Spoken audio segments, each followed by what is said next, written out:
moment, you will hear James Stewart as the six-shooter, just one of the many great stars brought to you on Sundays on NBC. Every Sunday, hear Hume Cronin and Jessica Tandy in The Marriage, Sir Laurence Olivier on Theatre Royal, Lawrence Tibbett with the Golden Voices, Helen Hayes, Frederick March, Rex Harrison, and Lily Palmer on the NBC Star Playhouse. All of them heard only on NBC. James Stewart as the six-shooter.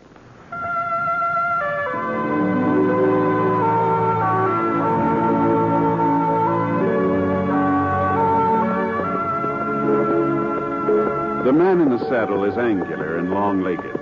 His skin is sun-dyed brown. The gun in his holster is gray steel and rainbow mother of pearl, its handle unmarked.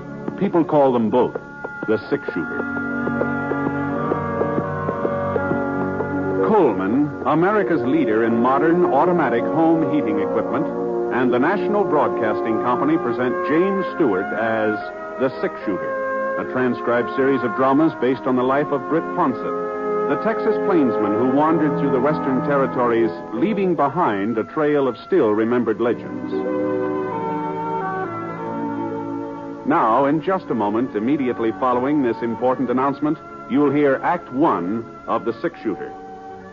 The Red Cross trains millions of Americans each year in first aid, water safety, home nursing, and as volunteer nurses' aides. Volunteer nurses' aides assist professional nurses in hospitals and clinics. This help requires skill. It is through the Red Cross that you and your neighbor can get that skill, can get that training. Through the Red Cross, you can answer the call of your family and your community. Help make this training possible. Give through the American Red Cross Fund. Now, Act One of The Six-Shooter, starring James Stewart.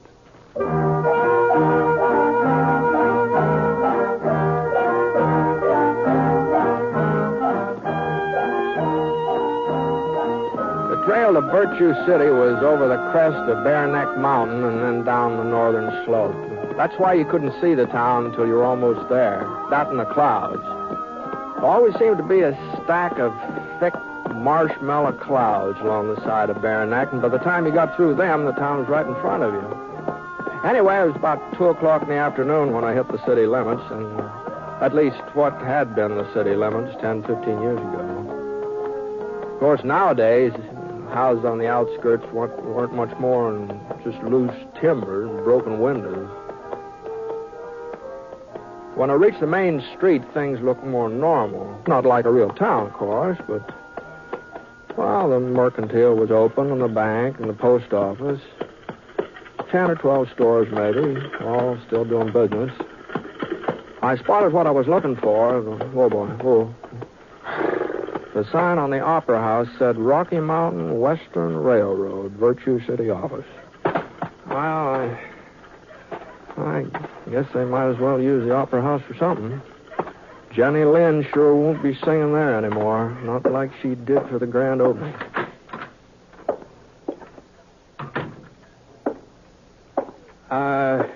Howdy. Afternoon. Excuse me. Oh, sure. Mind handing me that box? Yeah, that one there on the desk. Oh, this one, yeah. Yeah, I want to put these papers in it. Yeah, thanks. You're cleaning out the office, That's huh? right. I see. Yes. Moving to another place. Yeah. Well, I guess there's plenty of vacancies in Virtue City, isn't there? Yeah, there'll soon be one more. Oh, wait a minute. What? You leaving town? I sure am, mister. In 3 weeks. That's what I wasted here. 3 weeks. Well, I'm not wasting any more time. Tomorrow night, that's the deadline, then I take the stage. Virtue City doesn't deserve a railroad, and they're not getting one. Well, what's on your mind? Well, under the circumstances, I'm not exactly sure. That's no surprise. Nobody's sure of anything around here. No, what I mean is I was figuring on signing up with the railroad. I've laid track before, and I thought that I heard the new line was going through Virtue City. You heard wrong, mister. Uh-huh. Well, I'm sorry to have troubled you. There's other folks who should be sorry. Gave me their word. Said they'd have the right of way free and clear. Ought to sue them. That's what we ought to do. Britt Ponset. Over here in the courthouse. It's What? me, Doc Cross. What? Oh, hello, Doc. Come on in. I say come on in. Oh, well, sure. Doc? Second office, Britt, on your right. Oh, Say, I didn't know you were still living on what? Well, what in the thunder are you doing in a wheelchair, Doc? Oh, I fell off my horse a couple of months ago. It was his fault, not mine. Oh, his fault. Oh, sure, yes. Did you break anything? Well, I ain't positive. I had to send for Doc Sampson over to Watsonville. He says I broke my leg. Old butcher. Don't think he'd know a broken leg from a floating kidney. If you ask me, he's keeping me off my feet so he'll get a crack at all my patients. Oh, well, Doc could do you good. Get a little rest. Maybe. Hey, sit down, Britt. Sit down. Thanks.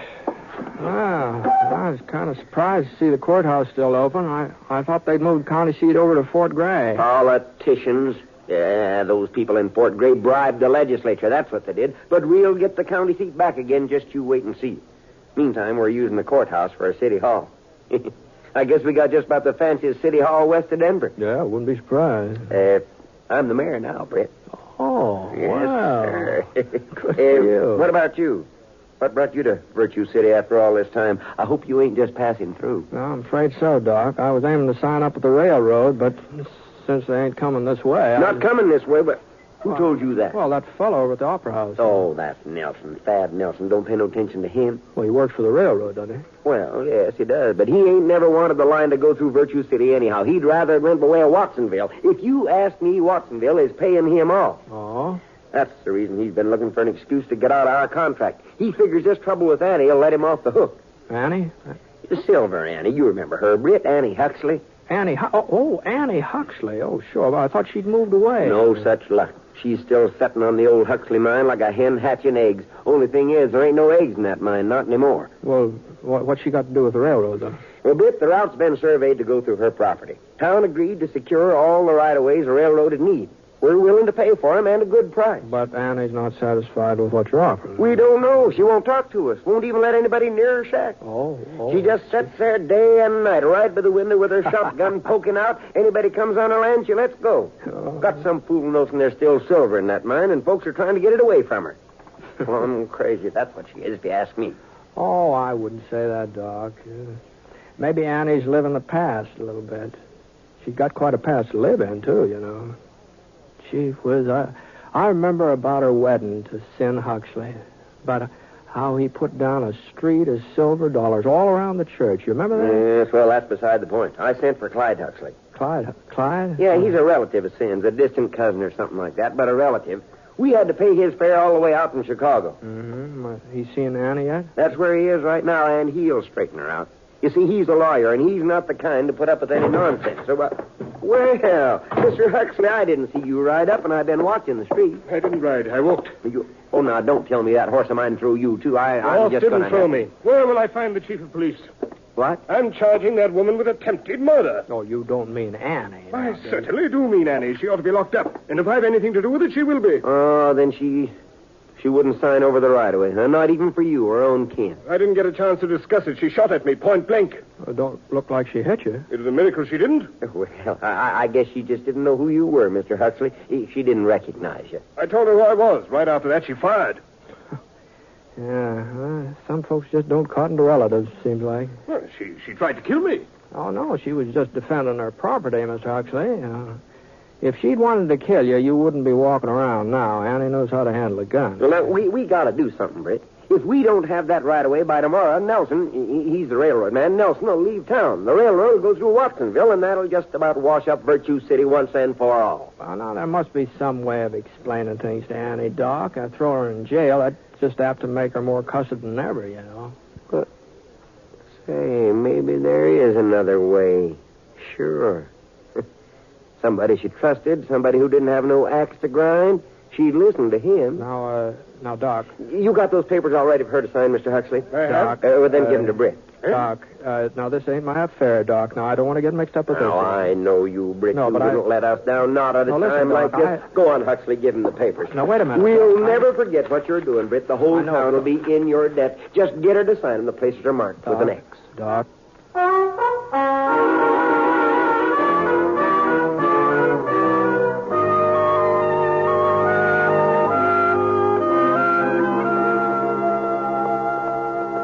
The next thing I knew, I was riding up to the Huxley mine. Annie's shack was next to the main shaft, about 100 yards off the road. I slid down out of the saddle and tried the gate. Holy smokes. Padlock big enough to protect the Denver Mint was chained around the post. Well, I had nothing else to do but climb over the fence. Getting on toward dusk. Now, I didn't know whether to sneak up on Annie unawares or just walk up to the front door in plain sight and take my chances. While I was making up my mind, I flattened down behind a pile of wooden boxes. Well, at least one thing was certain. I wasn't going to sneak up on her unawares. Go on. Beat it. Next time I won't miss. I'll put that thing down, Annie, or I'll shoot it out of your hands. Well, who's out there? Who is that? Britt Ponset. Britt? That's right. I might have known. None of the flea-bitten skunks from around here would have nerve enough to talk to me that way. All right, I'm coming in, Annie. I guess there's no stopping you. Not that I believe you'd ever try to shoot this gun out of my hand, Britt, no matter what you say. Well, that makes us even, man. I don't believe you would aim it at me either. How are things, Annie? Well, not too bad. Not too bad. To close that door, will you? Sure. Fact of the matter is, Britt, I've been working the southern shaft lately. Found a vein that looks real promising. One of these days, the Huxley will be going full force again. Mm-hmm. Now, Annie, no, you don't really believe that. Why, of course I believe it. Why shouldn't I? We took $250,000 out of this mine, Sin and me, and there's plenty more. It's just a question of finding it. Here, you want some coffee? Yeah, thanks. Now, these hills have been worked dry, Annie. There's no silver in them, not anymore. And that's why I came up to talk to you. Here. Drink your coffee. Thanks. It's about the right of way for the railroad. You're just wasting your breath. No, but Doc Cross said you didn't know anything about the railroad, that nobody had been able to explain it to you. Oh, nobody had to explain it. There's nothing goes on in Virtue City that I don't get wind of. I ain't lived here 35 years for nothing. Oh, Doc says the town needs the railroad, needs it bad. Why, I got no objection to a railroad into Virtue City. Probably need it myself to haul the ore out when I strike a rich vein. But the line don't have to go through my property. Mm-hmm. A mountain country like this, railroads don't have much choice. I asked Doc Cross. The only other route would cost a whole lot more money, more than the Rocky Mountain Western's willing to pay. Well, that ain't my problem. All I care about is the Huxley. And they not laying any tracks across it. All right, Annie. All right. That's the way you feel. Thanks for the coffee. Oh, I guess maybe I ought to warn you. Your cousin's talking about putting you in jail. He ain't my cousin. He's Sin's, and Sin never had no use for him neither. Well, whoever he is, he's And as for putting me in jail, he'll have to find somebody to come out here and arrest me first. From what I've seen of him this afternoon, there ain't much chance. That's you, Hey! Give me that gun, Annie. Don't make no trouble. Oh, what's going on here, Huxley? I told you I was going to swear out a warrant for arrest. Thanks to you, the sheriff was able to serve it. Britt Ponset! Oh, wait a minute. Of all the low-down mean... Annie? Keeping me occupied so No, they no, could sneak in here. No, Why? Come on, Annie, let's go. Listen, Annie, I can swear to I've you that... done enough listening to you already. Take your hands off me, Sheriff. I ain't one of the girls from Crawford's saloon. I'm Silver Annie Huxley. And when I go to jail, I go under my own power.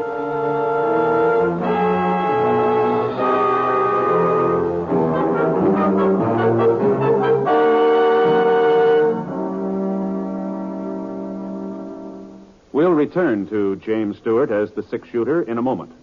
First, a word from Coleman, America's leader in modern automatic home heating equipment.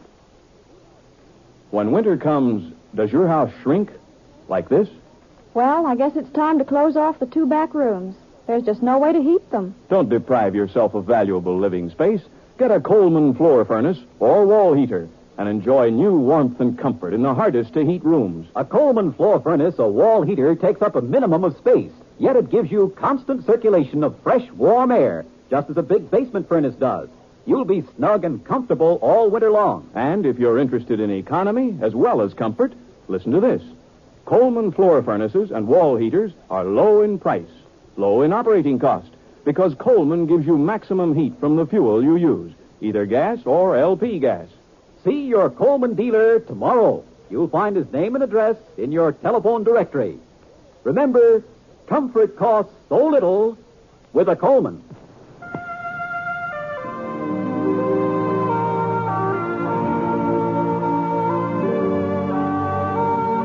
Now, Act Two of The Six Shooter, starring James Stewart as Britt Ponset.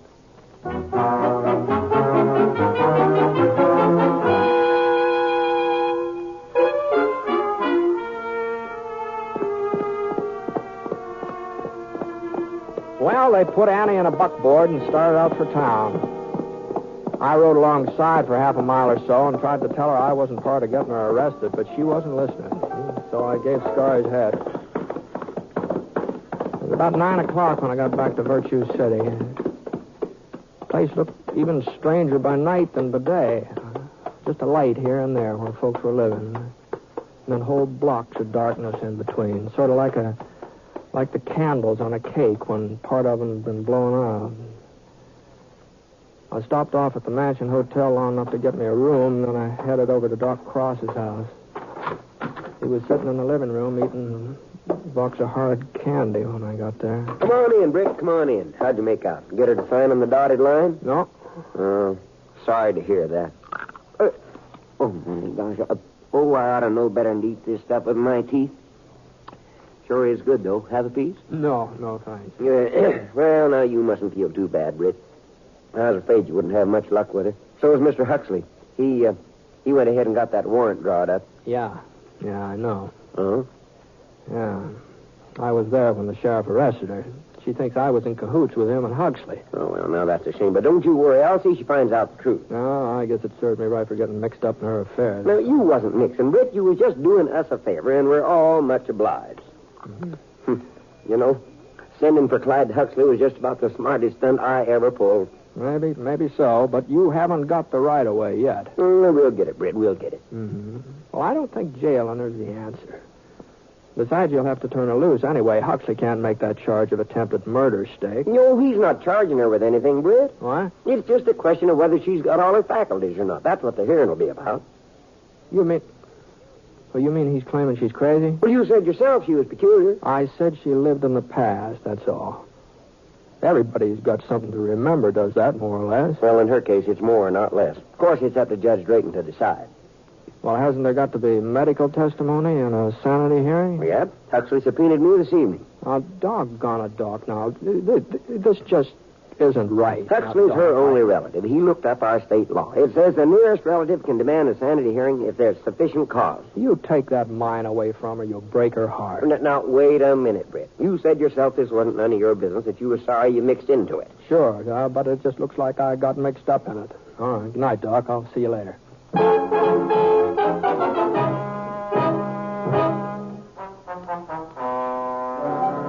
Mrs. Huxley, I want to get this clear.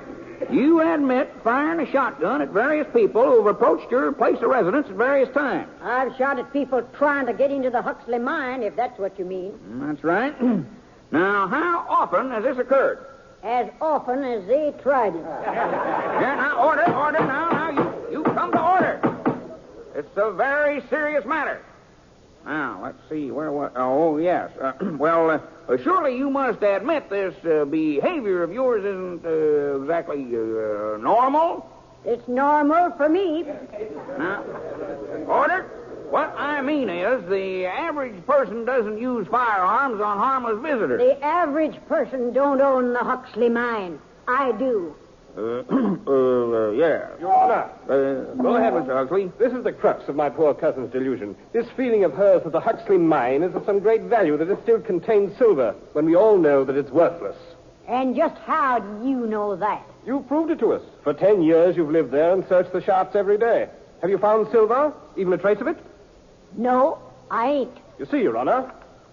If that makes me crazy, then Sin must have really been out of his head. He spent 12 years prospecting that mine before he made his first strike. I still got 2 years to go before I'll be even with him. Yes, but there was silver there then. There is now. Your Honor. I'm sorry, Mrs. Huxley, but after what Doc Cross said and then what you yourself say, well, I'm afraid that the law allows me no alternative but to... Excuse me, Your Honor. Now, see here. We're not going to have any more interruptions.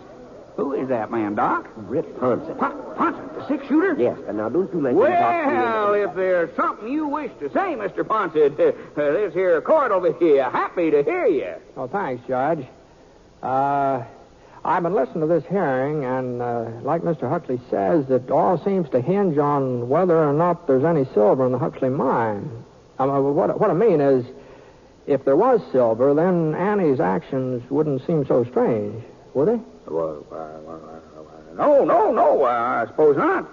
She'd be protecting a valuable piece of land. But... Yeah, well, now, I think maybe you ought to see this report here. You see, I took some ore samples from the Huxley mine over to this assay office this morning, and, here's one of them. I'm afraid I don't quite follow you, Mr. Ponset. Well, if you'll just read that report, Your Honor. Let's see now. Samples tested show a value of approximately $125 a ton. What? 125? Yeah, I figured they'd run a little higher, but I guess here. The assay Let me see that, Judge. I can't believe it. Well, that's what it says, all right. 120. Britt, this ore come from the Huxley? Yeah, that's where it came from. Listen, everybody. Everybody, Annie's found silver again. For all we know, the whole town's are sitting on it, just like in the old days. Silver! Yeah, but what about the railroad? You got a contract with my company. We don't need your railroad, Nelson. We've got silver. Please. Order. Now, I wouldn't be too hasty, Doc. Of course, there's no possibility of bringing the line through the Huxley now, I suppose. But there is that other route. It'd cost Mr. Nelson's company a little more money. That might be arranged. Of course, I'll have to check with the main office. Oh, you would? Oh, well, that seems a shame. Too bad you can't sort of make the decision right now on the spot, before another railroad hears about the silver and tries to beat you in here. Oh, no. On second thought, there really isn't any reason to delay the matter. If you'll just drop by my office, Dr. Cross, I'll send the contract and give the order to begin construction on the other route. I think Well, I guess that takes care of everything, except Annie and the sanity hearing. You were just about to hand down a ruling, Judge, weren't you? Now, you come to order. Well, there's no question about her sanity. And I'm surprised at you, Mr. Huxley. A lawyer of your standing, pressing a complaint like this. Why, Silver Annie Huxley is one of Virtue City's outstanding citizens. Always has been. Always will be. Court's adjourned.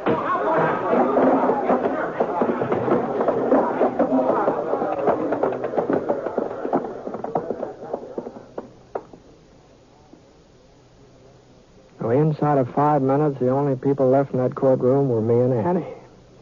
It's a funny thing, She was the only person who hadn't been excited about the silver. She just kind of stared at me without budging. And then the corners of her lips sort of wrinkled up into a smile. Britt Ponset? Yes, ma'am. You better get out of town before they find out. They'd tar and feather you for sure. Well, what are you talking about, Annie? Why? You think I didn't recognize that piece of ore? I ought to. I've been looking at it for 30 years. Them samples have been sitting on my dresser ever since Sin found them in his first strike. No. You saw them last night. You knew they were souvenirs from the old days. Well, they could have been something that you dug up recently, couldn't they? I'm not saying you lied, Britt. All you told him was that the ore was from the Huxley. That's true enough. It's just a good thing they didn't ask you when. Yes, I guess it is. Yeah. Well, anybody can make a mistake, you know. You knew what you were doing. And you knew the railroad would be coming through the other route before they got wise. No, I wouldn't exactly say that, but under the circumstances, I kind of think maybe I'd better leave town. Don't you think that would be? So long, Annie. Wait a minute, Britt. I want to thank you. Oh, well, nothing to thank me for, Annie. It just looks like I can't tell old ore samples from fresh ones. That's all.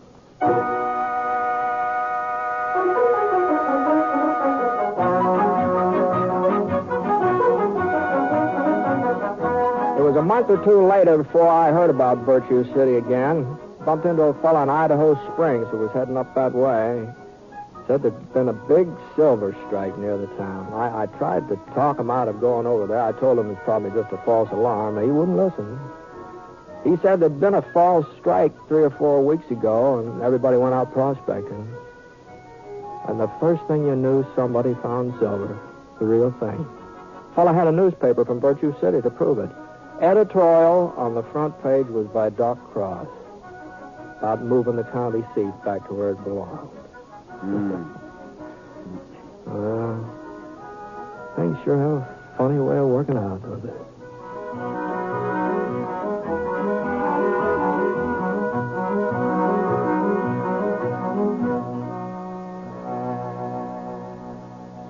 Here's a tip for more great dramatic entertainment each week on the NBC Radio Network. Direct from his great hit in From Here to Eternity comes a new dramatic Frank Sinatra to play the hard-hitting adventure role of Rocky Fortune every Tuesday evening. And if comedy is your weakness, you'll want to know that Fibber McGee and Molly are now heard every day, Monday through Friday, on the NBC Radio Network. Remember, you'll hear more of America's greatest radio programs if you keep your dial set to this same station of the NBC Radio Network.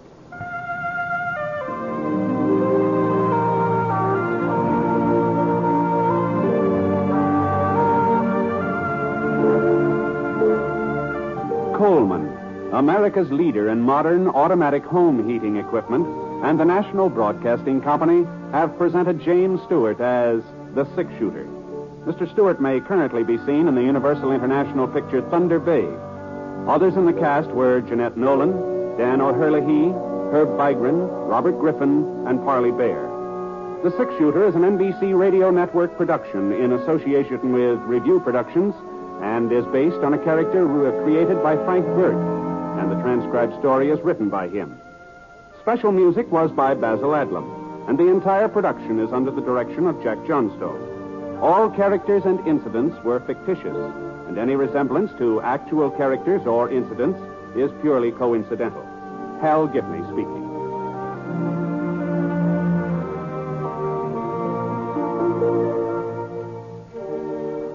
Listen to Last Man Out, next on the NBC Radio Network.